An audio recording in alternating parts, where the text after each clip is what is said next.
I remember that night vividly. It was a dark and stormy evening, the rain pouring down in sheets, making it nearly impossible to see beyond the windshield of my car.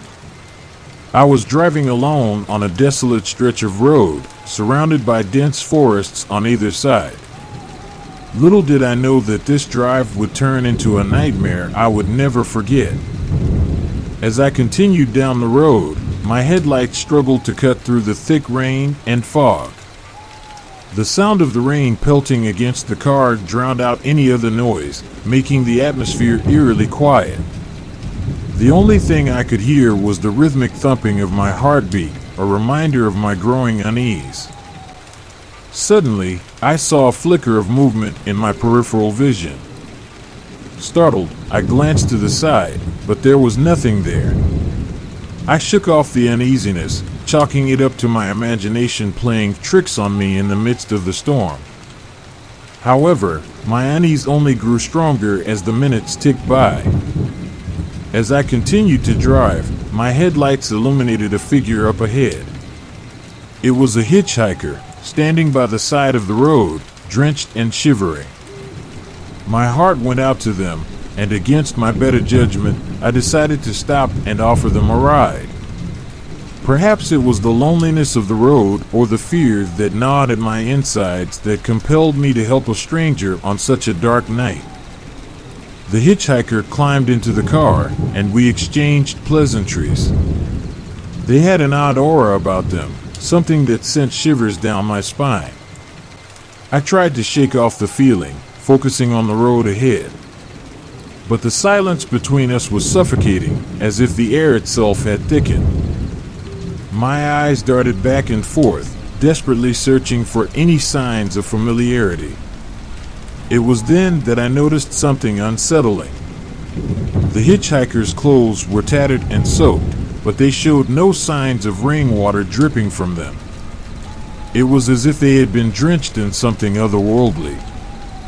I tried to make conversation, attempting to dispel the growing unease that had settled in the car.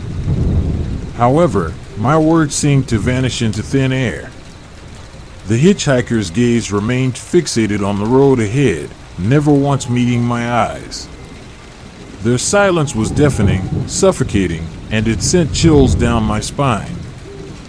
Suddenly, my car sputtered and groaned, its engine struggling against the relentless rain.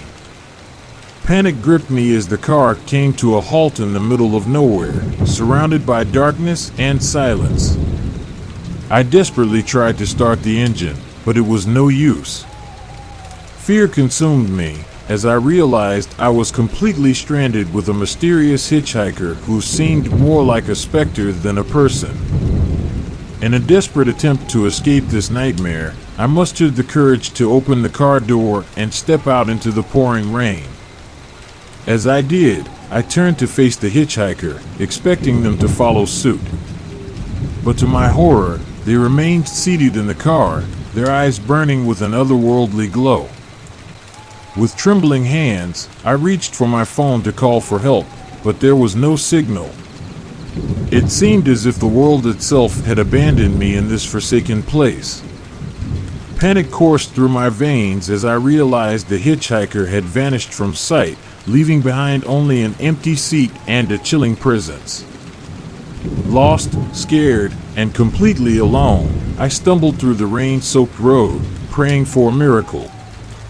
Each step felt heavier than the last, as if an invisible force was pulling me down, deeper into the darkness. Whispers filled the air, distorted voices that seemed to come from all directions, taunting and tormenting me. Hours turned into an eternity as I wandered aimlessly, my mind teetering on the edge of madness. Just when I thought I couldn't bear it any longer, I saw a faint glimmer of light in the distance. Hope surged within me as I stumbled toward it, fueled by a desperation to escape the horrors that plagued me. Finally, I emerged from the forest, the rain still pouring down, but the air feeling lighter, less suffocating. I found myself standing at a gas station, its flickering neon sign casting an eerie glow on the surroundings. As I entered, gasping for breath, the attendant looked at me with concern etched on their face. "You're lucky to be alive," they said, their voice filled with genuine fear. "This road is cursed, haunted by the spirits of those who never make it out. You must have done something to anger them."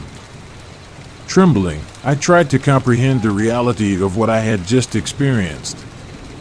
The horror of that night would forever be etched into my memory, a chilling reminder of the dangers that lurk in the darkness, waiting for unsuspecting souls to cross their path. And as I drove away from that gas station, the rain still beating against my windshield, I couldn't shake the feeling that something malevolent watched me from the shadows, waiting for another opportunity to claim me as its own.